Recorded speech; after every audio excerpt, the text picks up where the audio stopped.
Welcome back, and we are starting the discussion about the optical properties of nanomaterials, semiconducting nanoparticles. So here, semiconducting nano, we have just seen what exactly semiconducting nanoparticles. This is valence band, and this is conduction band. This gap, whenever it is definite, and the formation of electron and hole. Firstly, electron is moved from that place, and the hole is created. And that it is placed with the some place, and that the formation bond between the hole and the electron, that is called as a exciton. या सगळ्याबद्दल आपण इथं आता discussion करतोय. यामध्ये आपण जे बघितलं तर इलेक्ट्रॉन आणि होल जे आहे, या दोन्ही पेअर जे आहे, ह्या दोन्ही पेअर हे जे आहेत हे ज्यावेळी टाइटली बॉन्ड असतात आणि त्या दोन डिस्टन्स जे त्या दोन्ही मधलं इलेक्ट्रॉन आणि होल मधलं कंपॅरेबल राहतं, then it is comparable to the lattice constant, then that type of exciton is called as a Frankel exciton. आणि ज्यावेळी एक्सायटॉन मध्ये इलेक्ट्रॉन आणि होलचे सेपरेशन जे आहे ते compared to lattice constant, then it is called as a Mott Wannier exciton. हे काय आहे? Free exciton which can move in the crystal. हे सगळ्यात महत्वाचं एक्सिटॉन आहे की जे मॉट मॅनियर आहे की जे फ्री एक्सिटॉन राहतं, which can be move in the crystal. So energy of such exciton is slightly less than the energy gap E2. E2 म्हणजे एनर्जी गॅप जो आहे त्या एनर्जी गॅप पेक्षा हे एक्सिटॉनची एनर्जी काय राहतं? स्मॉल राहते किंवा लेस राहते. आणि between valence and conduction band जी एनर्जी आहे ती लेस राहते. Eg can be defined as a energy necessary to create free hole and free electron. Free electron आणि फ्री होल साठी क्रिएट करण्यासाठी जी एनर्जी लागते that is Eg. Hamiltonian Mott Wannier exciton is given with this equation in which Me जे आहे आणि हे Mh जे आहे ते इफेक्टिव्ह मास ऑफ इलेक्ट्रॉन आणि होल रिस्पेक्टिव्हली आहे. आणि हे P जे आहे हे जे आहे ते मोमेंटम आहे. कशाचं मोमेंटम आहे? P म्हणजे इलेक्ट्रॉनचं मोमेंटम आणि PH that is hole momentum. हे जे आहे एप्सिलॉन जे आहे ते dielectric constant of semiconductor material आहे. आणि हे Re आणि RH जे आहे ते रेडियस आहे, सॉरी डिस्टन्स बिटवीन आहे इलेक्ट्रॉन आणि होल. आता जे आपण डायग्राम बघितलं त्याच्यामध्ये जे डिस्टन्स दिसलं ते डिस्टन्स जे आहे ते Re minus RH that is distance between electron and hole. त्यातल्या पहिल्या जे ही जी टर्म आहे ही टर्म जी आहे ती कायनेटिक एनर्जी ऑफ इलेक्ट्रॉन आहे. दुसरी टर्म आहे ती कायनेटिक एनर्जी ऑफ होल आहे. आणि तिसरी टर्म जी आहे ही it is a kolam energy of electron hole attraction. ज्यावेळी हे इक्वेशन जे आहे ते आपण बोर्स इक्वेशन मध्ये ज्यावेळी बघतो, Bohr's radiation of such exciton is given as a R B. R B is the Bohr's radiation is equal to H square epsilon upon E square 1 by Me plus 1 by MH. हे ज्यावेळी आपण equation radius Bohr radius बघतो, Bohr radius exciton बघतो, त्यावेळी Rb for different semiconductor material are the order of nanometers. Okay, ज्यावेळी हे RB आपण consider करतो त्यावेळी RB is nothing but the different for the different semiconductor material are the order of nanometers. So using that first equation, using this equation, Hamiltonian equation, considering the certain value, certain wave functions and potentials or exciton energy delta E or the effective band gap Eg effective of particles of radius r can be given by the equation, by this equation. Delta E is equal to delta Eg effective is equal to exciton is equal energy is equal to this equation. हे equation जे आहे ते एक्सिटॉन एनर्जीचे साठीचे equation आहे. यामध्ये हे जे R आहे हे काय आहे? Radius of cluster in which exciton can be created. आणि इप्सिलॉन जे आहे हे ते डायइलेक्ट्रिक कॉन्स्टंट ऑफ मीडियम आहे. हे इप्सिलॉन 0 जे आहे ते dielectric constant of free space आहे. यामध्ये ज्यावेळी हे आपण अशा पद्धतीने इक्वेशन बघतोय, या इक्वेशन मध्ये first term in right hand, याच्यामधलं फर्स्ट टर्म जे आहे ते localization of electron and hole ही आहे. याच्यामध्ये हे जे फर्स्ट टर्म आहे ही लोकलायझेशन ऑफ इलेक्ट्रॉन आणि होलचं काय आहे? एनर्जी आहे, लोकलायझेशनची एनर्जी. सेकंड टर्म जी आहे ती कोलम एनर्जी आहे. It's a kolam energy. हे जे आहे ते कोलम एनर्जी मधून दिलेलं आहे. आणि तिसरं जे आहे, third term is the due to polarisation of cluster which is very small, or one can say it's a negligible. So from this equation, particle size, it is clear that from particle size, that is r value, decreases. The first term dominates, and delta E or delta Eg effective increases rapid. जसं r value decrease होईल, म्हणजे particle size जशी decrease होईल तसं delta E काय होईल, increase होईल. This means that the energy gap in semiconductor is a characteristic of the material. आता याच्यामध्ये जर बघितलं तर याच्यामध्ये कॅरेक्टरिस्टिक दिलेलं आहे. तर कॅडमियम सल्फेटचं डेल्टा Eg किती दिलेला आहे, 2.58. 2.58 हा कॅडमियम सल्फेटचा दिलेला आहे. कॅडमियम सेलेनियमचा किती दिला आहे Eg, 1.74 इलेक्ट्रॉन व्होल्ट, आणि गॅलियम आर्सेनिकचा 1.43. इथं पार्टिकल साइज दिलेलं नाहीये, पण हे एक्झाम्पल म्हणून दिलेलं आहे. Also we can say that energy gap Eg in a semiconducting material increases with decreasing particle size. Semiconducting material मधलं एनर्जी गॅप इन्क्रीज होईल जसं पार्टिकल साइज काय होईल, डिक्रीज होईल. Energy gap can be given by equation. Total energy gap delta E is equal to H nu is equal to Eg bulk minus E exciton. जशी particle size decrease होईल तशी energy gap काय होईल, increase होईल. इथं जर आपण बघितलं तर हा व्हॅलन्स बँड आहे. या व्हॅलन्स बँड आणि या कंडक्शन बँड मध्ये ही आहे, ही Eg आहे, Eg व्हॅल्यू, आणि ही एक्सिटॉनची व्हॅल्यू. ह्या Eg मायनस एक्सिटॉन ज्यावेळी आपण घेऊ त्यावेळी ही मिळणारी जी व्हॅल्यू आहे ती डेल्टा ई असणार आहे. सो ही delta E value, that is energy gap of material, should be higher, and it is possible it when the delta Eg is higher. ह्यामध्ये हे सगळं शक्य होतं त्याच वेळी, पण त्यावेळी त्यासाठी ही डेल्टा ई व्हॅल्यू ज्यावेळी आपल्याला जास्त हवी असते त्यावेळी हा Eg व्हॅल्यू मधला गॅप जो आहे तो जास्त असणं अपेक्षित आहे, आणि त्यामध्ये Eg मायनस एक्सिटॉन ज्यावेळी आपण येईल त्यावेळी ही डेल्टा ई काय होईल, वाढेल. आणि ह्याचं एक्झाम्पल जर आपण बघितलं with respect to radius, that is R value. Value of R in case of gallium arsenic semiconductor, जसं ही पार्टिकल साइज जे आहे ते इन्क्रीज होते 2 नॅनोमीटर टू 20 नॅनोमीटर, तर एनर्जी गॅप जी आहे ती 2.78 पासून 1.42 इलेक्ट्रॉन व्होल्ट इतकी डिक्रीज होते. जर बघितलं आपण तर इतकं ट्रिमेंडस चेंज आपल्याला दिसतोय. 2 नॅनोमीटर मध्ये 2.78 आहे, पण 5 नॅनोमीटरला मात्र 1.61 आहे. सो जेवढं स्मॉलर पार्टिकल साइज असेल तितकं काय होणार आहे, एनर्जी गॅप हायर मिळणार आहे. आता आपण पुढचा पार्ट जो आहे याच सेमीकंडक्टिंग पॉइंट मधला जर पॉइंट बघितला तर तो आहे कॅरेक्टरायझेशन ऑफ सेमीकंडक्टर नॅनोमेटल्स.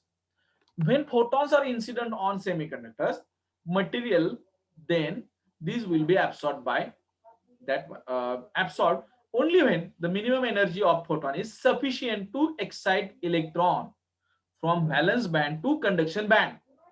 किती पाहिजे तर valence band to conduction band इतक्या याच्यामध्ये त्या इलेक्ट्रॉनला पास करण्यासाठी, तेवढ्यासाठी एक्साइट करण्यासाठी इलेक्ट्रॉनला तेवढी एनर्जी ते काय लागणार आहे त्या फोटॉन पासून मिळणार गरजेचं आहे. ही energy, when photon energy is equal to the energy gap, then that will be absorbed.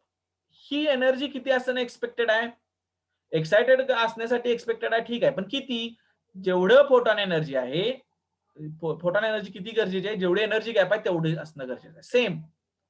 But if the energy of the incident photon, if the energy of incident photon is lower than energy gap, then absorption will not take place. जर energy gap पेक्षा incident energy जी आहे ती कमी असेल, photon energy जर कमी असेल तर ऍब्सॉर्प्शन होणार नाहीये. पण जर फोटॉन एनर्जी पेक्षा जर एनर्जी गॅप वाढला, एनर्जी गॅप जर वाढला तर ऍब्सॉर्प्शन ऑफ फोटॉन स्टार्ट्स, त्यावेळी फोटॉनचं ऍब्सॉर्प्शन स्टार्ट होणार आहे. If the energy gap is increased, ज्यावेळी सेम असेल त्यावेळी सुरू होणार आहे, ज्यावेळी इन्क्रीज जर झाला तर फोटॉनचं एनर्जी फोटॉन ऍब्सॉर्प्शन स्टार्ट होईल. But photon should have higher energy, means lower wavelength photon should be focused, lower energy should be focused, that is absorption will shift towards shorter wavelength. म्हणजे काय होईल, जेवढे हे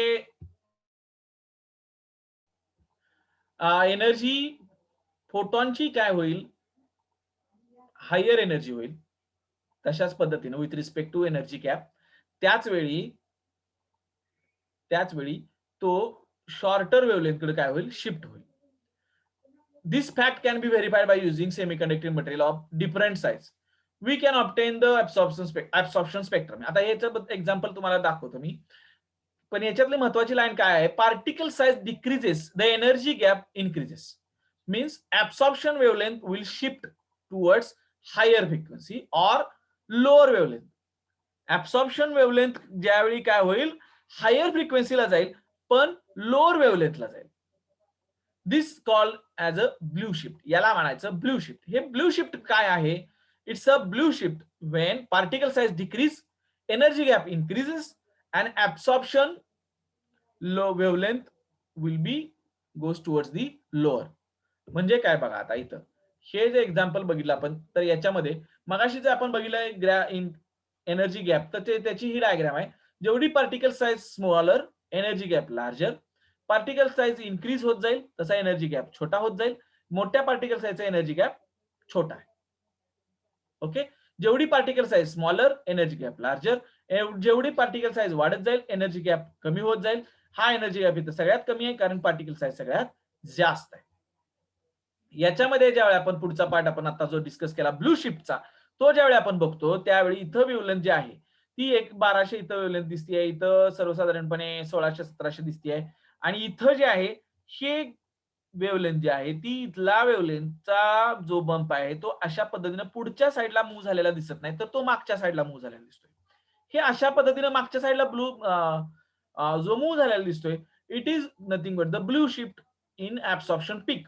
म्हणजे काय होतंय, तर इथं पार्टिकल साइज स्मॉलर आहे आणि ज्यावेळी पार्टिकल साइज स्मॉलर असते त्यावेळी हा अब्झॉर्बन्स जो आहे तो एनर्जी गॅप जो वाढला जातोय, हा एनर्जी गॅप वाढल्यामुळं इथं जे एनर्जी गॅप याच्यापेक्षा काय होतं, इथं वाढलेला आहे आणि तो एनर्जी गॅप वाढलेला आहे, पार्टिकल साइज स्मॉलर आहे, त्यावेळी तो एनर्जी गॅप वाढल्यामुळं या पार्टिकल साइजला एनर्जी गॅप वाढल्यामुळं त्याची वेव्हलेंथ जी आहे ती मात्र काय होते, शॉर्टर वेव्हलेंथकडे परत मागच्या साईडला असं मूव्ह होते. त्यामुळे इथं एक्सपेक्टेड किती आहे, 2000 असणं एक्सपेक्टेड आहे, पण हे 2000 पेक्षा इथं काय होतोय, कमी होतोय. ही वेव्हलेंथ इथं 2000 एक्सपेक्टेड आहे, 2000 नॅनोमीटर, पण ती 2000 नॅनोमीटर न दाखवता 2000 पेक्षा इथं कमी दाखवते. का कमी दाखवते, कारण हे ब्लू शिफ्ट, याला काय म्हणायचं, ब्लू शिफ्ट. एनर्जी गॅप वाढल्यामुळं शॉर्टर वेव्हलेंथकडे काय होते, शिफ्ट होते. शॉर्टर वेव्हलेंथकडे शिफ्ट झालं त्याला म्हणायचं blue shift.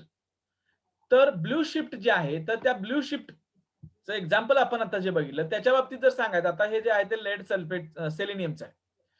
lead selenium nanoparticle for different size shows decrease in wavelength with increase in size of the particle, blue shift as shown in the figure.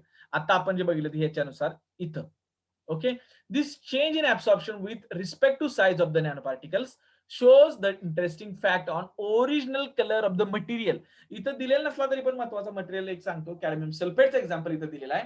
आणि ते cadmium सल्फेटचं example जे आहे त्यामध्ये तुमच्या लक्षात येईल की कॅडमियम सल्फेटचा एनर्जी गॅप ज्यावेळी 2.42 इलेक्ट्रॉन व्होल्ट इतका असतो, म्हणजे पार्टिकल साइज रेग्युलर असते. तर पार्टिकल रेग्युलर म्हणजे 10 ते 1 ते 100 मधलीच particle size nano material consider करणार आहेत आपण. पण त्यातल्या त्यात ज्यावेळी higher nano material particle size राहते त्यावेळी त्याचा एनर्जी गॅप 2.42 इतका असतो. त्यावेळी त्या कॅडमियम सल्फेटचा कलर जो आहे तो ऑरेंज कलर राहतो. पण ज्यावेळी एनर्जी गॅप हा 2.42 पेक्षा वाढतो त्यावेळी त्याची पार्टिकल साइज कमी झालेली असते. म्हणजे ज्यावेळी पार्टिकल साइज कमी झालेली असते त्यावेळी कॅडमियम सल्फेटचा एनर्जी गॅप वाढणार आहे आणि त्याच वेळी कलर जो आहे तो कलर सुद्धा काय होणार आहे, बदलला जाणार आहे. आणि ज्यावेळी कलर बदलतोय तो कलर बदलल्यावरून आपल्याला लक्षात येते की पार्टिकल साइज त्याची लेस झालेली आहे. त्यावेळी कलर कुठला मिळतोय आपल्याला, येलोइश आणि व्हाईट. जेवढी पार्टिकल साइज कमी होईल तसं एनर्जी गॅप वाढत जाईल, तसा त्याचा कलर चेंज होत जाईल. याचं बेस्ट एक्झाम्पल गोल्ड आहे. इथं कॅडमियम सल्फेटचं जर तुम्हाला दिलं असलं तरी गोल्ड नॅनो मटेरियल ज्यावेळी फॉर्म आपण करतो त्यावेळी गोल्ड नॅनो मटेरियलची पार्टिकल साइज जसजशी बदलत जाईल, जसजशी कमी होत जाईल, तशी एनर्जी गॅप वाढत जाते आणि तशी एनर्जी गॅप वाढत गेल्यावर जो कलर आहे तो कलर चेंज होत जातो. आपणाला गोल्डचा कलर जो माहिती आहे तो गोल्डचा कलर अगदी चेंज होत जातो.